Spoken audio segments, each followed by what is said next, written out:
Hi, Coach Kraus here. Today we're going to do a rolling activity called Cup Canyon.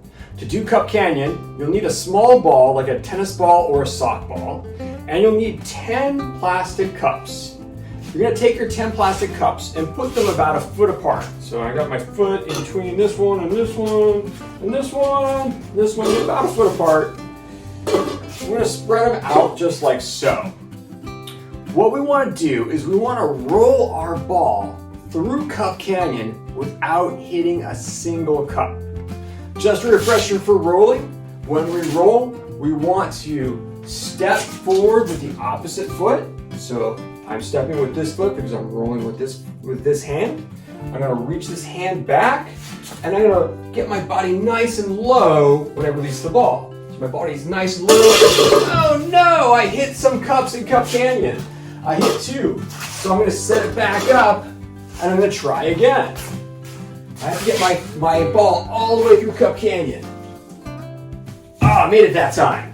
So I'm going to get my ball, come back to the beginning, and see if I can do it again. Stepping forward with the opposite foot, reaching back with my arm, releasing nice and low, got it all the way through. See if you can get your ball through Cup Canyon 5 times. If you can, it's time to advance to the next canyon, where we make the canyon even narrower. So I've made my Cup Canyon narrower by putting the cups closer to each other.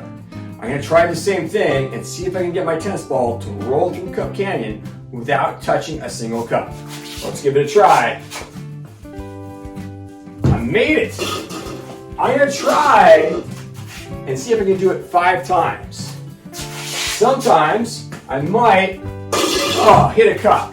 If I hit a cup, that's okay.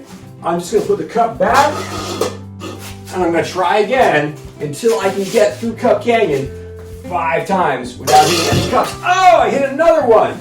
So I need to keep on trying. So keep going until you can get your ball to roll through the canyon 5 times without touching any cups. Have fun rolling.